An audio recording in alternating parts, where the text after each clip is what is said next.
Let's look back and see what are the top 10 best Olympus cameras of all time.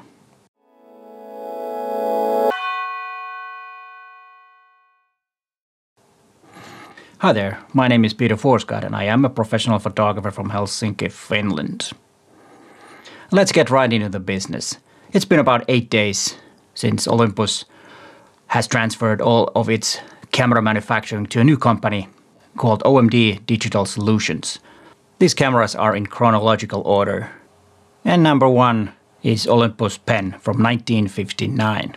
It was the first camera that was designed by Yoshihisa Maitani, the famous Olympus camera designer who made one of the most iconic Olympus cameras. His idea was to produce a very affordable and small and easy to use camera. And they had also in mind women, because they wanted also women to start photographing.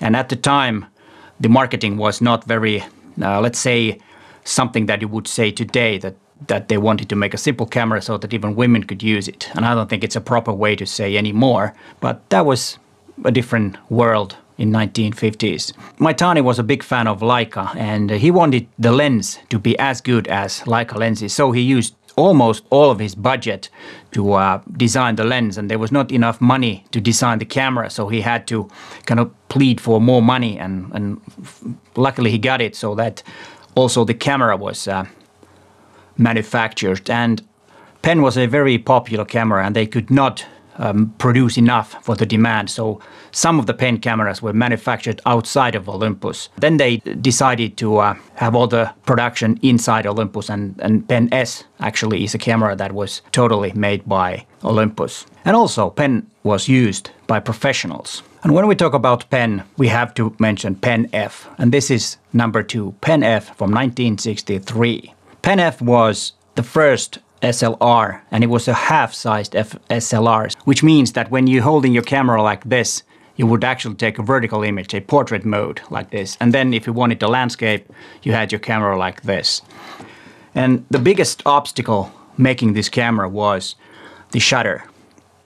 Maitani wanted a fast shutter speed enough so that it could actually freeze the motion. It's the 1/500th of a second was the fastest shutter speed on this Pen-F, which I actually happen to have.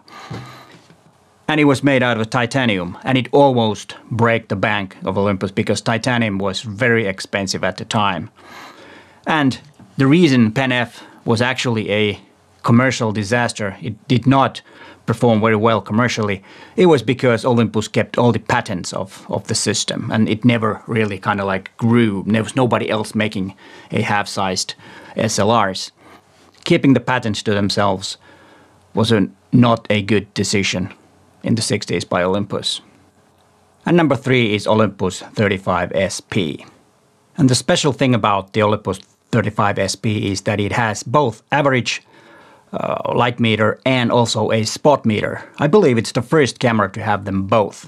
The reason that I have mine inside the case is that it does not have a power switch at all. So it will measure light all the time when it's not, the sensor is not covered, the light sensor that measures the exposure. So that's why I have to keep it indoors inside the case. And it's kind of odd because it's not really sure if I can get any more batteries to this, because it used a mercury battery, which are not allowed to, or which are illegal now to make. So I don't know if I can get a spare battery. And there's one more fun fact about this camera, is that Ansel Adams had one, and it was because of its very sophisticated metering system. And we have to remember that Ansel Adams was the photographer who invented zone system. The lens 35 SP has is a 42mm f1.7 lens, and it's said that this lens is one of the best Olympus has ever made. And the funny thing is that I have never made any photographs with this, but it's something that I really should do and test how good it is. Maybe in the coming months I do a video about this camera. But let's move on to the next one. Olympus OM-1.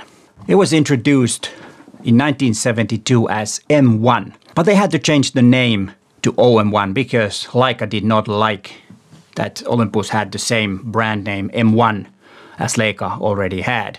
The reason was that the M1 was quite a popular camera, but they had to change it to OM1. And I happen to have the M1, the original M1, which I've used a few times, but not that much because the shutter is not very consistent on this one.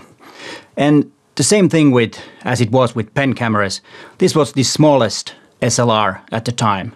And that was also the main goal of MKIII, to make small and portable cameras, like it is with the newer Olympus cameras today. And number 5, Olympus XA. It was the last camera that MKIII designed. Very nice looking camera, and there was one special thing about this camera. It had aperture priority mode. That was pretty good in a compact camera, and this was introduced in 1979. Then we have number 6, OM-4 Ti from 1986. It was the first camera to have flash synchronization with all shutter speeds. Number 7, Olympus Mju. This very sleek looking compact camera was very popular. It's the best-selling Olympus camera ever, I believe. It sold over 5 million copies. Even though it was a compact camera, it had a very sophisticated AF and flash system. And number 8, E-10. This camera was actually called Camedia E-10. And it was the first approach towards professional market with Olympus cameras, digital cameras. And it had a 4 megapixel sensor. Back at that time, it was a CCD sensor. And also, it was a fixed lens. It had a zoom, but it was a fixed. It was not kind of like a DSLR. And this camera is the first Olympus digital camera that I've ever used. A friend of mine had, and I tested it a few times in a studio environment. And I remember it was very, very good camera. Number 9, E-1. This was the first 4/3 camera from Olympus and also the first digital SLR. And it had weather sealing and dust reduction on the sensor. So very sophisticated and very advanced camera. And before we go to number 10, I just realized that I have actually 12 of these cameras. And the next camera is Olympus EP1. It was the first micro 4/3 camera, and it was introduced 2009. And it started a whole new era in Olympus cameras. And number 11, E-M5, the first OMD camera from Olympus. And it was also the world's first camera to have 5-axis image stabilizer. And then Olympus E-M1, the first professional OMD camera. And this series is now at Mark III, and then there's also, of course, the X. What do you think? Did I miss any of the best cameras from Olympus? What is your favorite Olympus camera of all time? And what is the earliest or the oldest Olympus camera that you have used? Mine is the Pen-F from 1963, which I happen to have. And also, what do you think? What will be the next Olympus camera that is made by OM Digital Solutions? What will be their first camera? I have no idea.